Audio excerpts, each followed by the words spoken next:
শাহিন তার নিজের স্ত্রীকে কিভাবে মেরে ফেলা যায় সেই উপায় খুঁজছিল, যাতে তার বউ জানতে না পারে শাহিন তাকে মারতে চায়। কারণ শাহিন ভাবল কিভাবে নাহিদার ছোট বোনের সাথে। একদিন শাহিন শরবতের সাথে কিছু একটা মিশিয়ে নাহিদাকে বলল, শরবতটুকু খেয়ে নাও। তারপর নাহিদা যা করল তা শুনলে তোমাদের কোনো হুঁশ থাকবে না। আমি কথা দিলাম, তোমরা কল্পনায় করতে পারবে না এটা কি হলো। তাহলে পুরো ঘটনাটি বলি। নাহিদাকে আমি বিয়ে করেছিলাম বাবা মায়ের পছন্দেই। জীবনে কখনো প্রেম করিনি, আর এসবে আমার আগ্রহ ছিল না একদম। একদিন হুট করে মা নিয়ে গেলেন মেয়ে দেখতে, আর সেদিন আমি সত্যিই নাহিদার সৌন্দর্যে বিমোহিত হয়ে নিজেকে আর আটকে রাখতে পারিনি। কোনো কিছু না ভেবেই হ্যাঁ বলে দিয়েছিলাম। এরপর সবকিছুর পাট চুকিয়ে অবশেষে নাহিদাকে আমি নিজের ঘরের বউ করে আনলাম। লোকমুখে অনেক শুনেছি যে সুন্দরী মেয়েরা একটু অহংকারী হয় আর স্বামীকে তেমন পাত্তা দেয় না।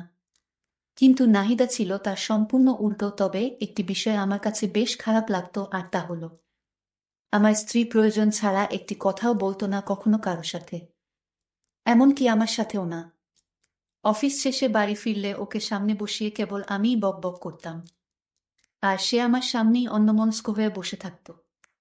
আমি প্রায়শই নাহিদাকে জিজ্ঞেস করতাম, আচ্ছা নাহিদা, সবসময় তো আমিই কথা বলি, কিন্তু তুমি তো কিছুই বলো না।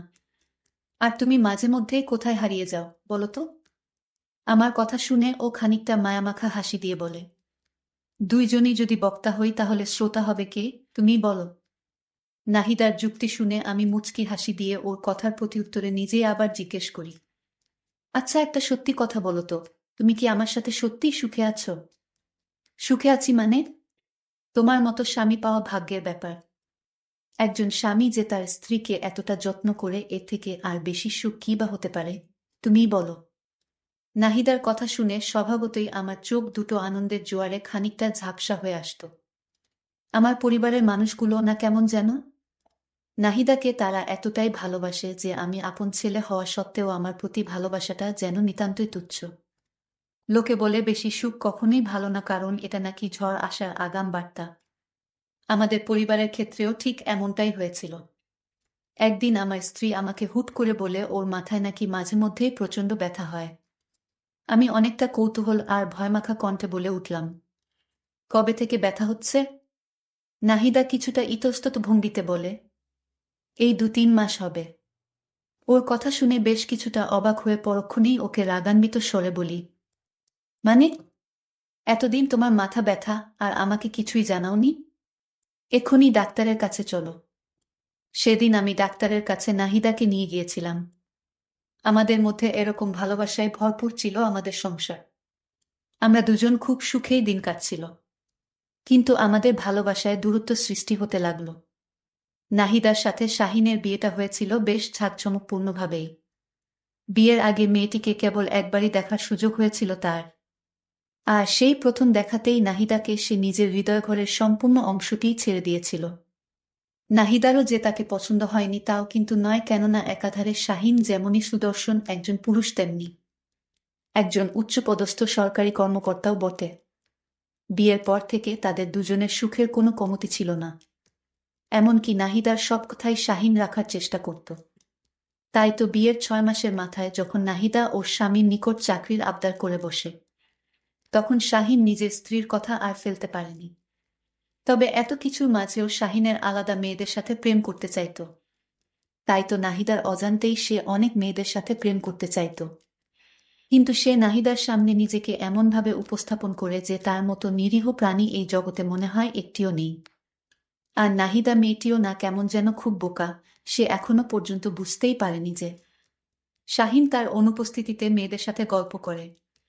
ইদানিং রুজিনা শাহিনকে বেশ চাপ দিচ্ছে যে সে যেন নাহিদার সাথে সম্পর্কচ্ছেদ করে তাকে তার বউ হিসেবে ঘরে তুলে আনে। কিন্তু এই কথাটি রুজিনা যতটাই সহজভাবে বলেছে, শাহিনের নিকট এই কাজটি করা তার চেয়েও বহু কঠিন কাজ। কেননা সম্পর্ক বিচ্ছেদের ক্ষেত্রে তো অন্ততপক্ষে একটি উশিলার প্রয়োজন।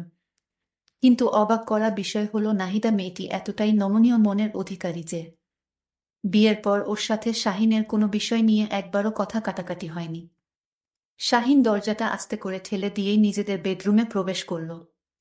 ওইদিকে কম্পিউটারের সামনে বসে নাহিদা একমনে কাজ করছে। নিজের সামনে গ্লাসে শরবত নিয়ে স্বামীকে দাঁড়িয়ে থাকতে দেখে নাহিদা অবাক হল না। কারণ গত কয়েকদিন যাবৎ এভাবে নিজ স্ত্রীকে শরবত খাওয়ানোটা যেন শাহিনের অভ্যাসে পরিণত হয়েছে।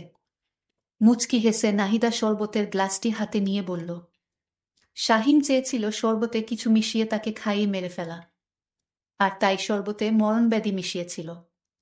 এটা নাহিদা জানত না। ব্যাপার কি? ইদানিং দেখছি আমার প্রতি তোমার কেয়ার বেশ বেড়ে গেছে। কথাটি মজার ছলে বললেও শাহিন কিছুটা চমকে উঠল বোধ হয়।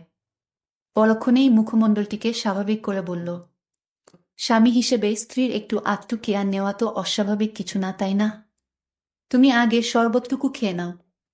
নাহিদা মুখে কিঞ্চিত হাসির রেখা টেনে বলল, এখন খাবো না। আগে রাতের খাবারটা সেরে নেই, তারপর খাবো। আজ তোমার প্রিয় ভুনা খিচুড়ি আর খাসির মাংস রান্না করেছি। টেবিলে চলো, দুজন একসাথে খাবো। নাহিদার কথায় শাহিনের চোখে মুখে বিরক্তির আভা ফুটে উঠলেও সে ঠান্ডা শরবত খাওয়ার জন্য আর ওকে জোর করতে পারল না। তবুও সে মনে মনে বলছে, আজ যেভাবেই হোক তোকে আমি শরবতের সাথে খাওয়াবই। খাবার টেবিলে শাহিনের সামনে গরম গরম খিচুড়ি আর খাসির মাংস নিয়ে বসে আছে নাহিদা। সে শাহিনের প্লেটে খিচুড়ি আর মাংস ঢেলে দিচ্ছে, কিন্তু এদিকে তার যেন খাওয়ার কোনো নামই নেই। অজানা কৌতূহলে শাহিন জিজ্ঞেস করল, কি হলো? তুমি খেতে বসছো না যে? নাহিদা পুনরায় মুচকে হেসে বলে, আমি পরে খাবো, তুমি এখন খাও। সেটা আবার হয় নাকি? দুজন একসাথেই খাবো, তুমিও প্লেট নিয়ে বসে পড়ো। এবার নাহিদা চোখে মুখে বিরক্তির রেশ টেনে বলল, আরে তুমি খাও তো, আমার অনেক কাজ পড়ে আছে। আজ কাজের বুয়াটাও কাজ করতে আসেনি। সকল থালা বাসন নোংরা হয়ে আছে। তুমি এখন খাও, আমি বরং থালা বাসনগুলো ধুয়ে এবং সবকিছু গুছগাছ করে একবারই খেতে বসবো। নিজ স্ত্রীর কথায় শাহিন আর কথা না বাড়িয়ে মাংসের ঝোলও মিশিয়ে খিচুড়ি খেতে শুরু করল।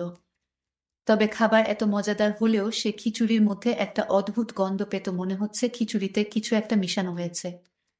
এসব ব্যাপারে সে আর নাহিদাকে জেরা করল না। কারণ এমনিতেই মেয়েটি সারাদিন অফিস করে এসে এত কষ্ট করে তার প্রিয় খাবার রান্না করেছে। আর এর উপর যদি এসব নিয়ে সে দোষ ধরে তাহলে নিশ্চয়ই নাহিদা কষ্ট পাবে। শাহিনের পেটের মধ্যে কেমন যেন জ্বালাতন করছে। সহ্য করতে না পেরে শাহিন চিৎকার দিয়ে নাহিদাকে ডেকে উঠল। কিন্তু নাহিদার রান্নাঘর থেকে কোনো সাড়া শব্দ আসছে না। কাতরাতে কাতরাতে এক পর্যায়ে শাহিন মরে গেল এবং কষ্ট সহ্য করতে না পেরে সে মেঝেতে লুটিয়ে পড়ে। কিছুক্ষণ পর নাহিদা এই মুহূর্তে বসে আছে শাহিনের নিথর দেহের ঠিক পাশেই, যেখানে তার অঝোর ধারায় স্বামী হারানোর আর্তনাদ করার কথা ছিল। সেখানে সে এই মুহূর্তে নির্লিপ্ত ভঙ্গিতে বসে আছে। সে জানে এখন শাহিনের মরা দেহটাকে কিভাবে রেখে জনসাধারণের মাঝে হার্ট অ্যাটাক বলে চালিয়ে দিতে হবে। টেবিল থেকে ফোনটা নিয়েই নাহিদা শরীফের কাছে কল দিল। এই ছেলেটির সাথে তার পরিচয় হয়েছে খুব বেশি দিন নয়, কেবল 2 মাস। শরীফ আর নাহিদা একই অফিসে কাজ করে, আর সেই সুবাদেই তাদের মাঝে এক গল্প শুরু হয়ে যায়। আর শাহিনকে মেরে ফেলার প্ল্যানটি স্বয়ং শরীফই তাকে দিয়েছিল। কেননা শাহিনকে যদি কোনোভাবে দুনিয়া থেকে সরানো যায়, তাহলে ওর সহায় সম্পত্তির অনেকাংশের অংশীদারই হবে নাহিদা। তাছাড়া সরকারিভাবে যে ভাতা পাওয়ার কথা সেটা তো বাদই দিলাম। অপরপাশ থেকে কলটি রিসিভ করি শরীফ বেশ উৎসুক কণ্ঠে জিজ্ঞেস করল, কি ব্যাপার, সবকিছু ঠিকঠাক করেছ তো? হ্যাঁ, এখন ওর লাশ বিছানায় পড়ে আছে। আচ্ছা, বাকিটা যেভাবে যেভাবে বলেছি সেভাবে করে রেখো, যাতে সন্দেহের কোনো অবকাশ না থাকে। আচ্ছা ঠিক আছে। কলটি কেটে দিতেই নাহিদার চোখ যায় টেবিলে রাখা সেই শরবতের গ্লাসটির দিকে। মুহূর্তেই তার চোখ বেয়ে দুফোঁটা অশ্রু গড়িয়ে পড়ে। যত যাই হোক, শাহিন যে বিয়ের পর থেকে এতগুলো দিন তার কাছে এক শ্রেষ্ঠ স্বামীর ভূমিকায় ছিল, সেটা নাহিদার অস্বীকার করার সুযোগ নেই। ধীর পায়ে সে গ্লাসটির দিকে এগিয়ে গিয়ে সেটি হাতে গুজে নেয়।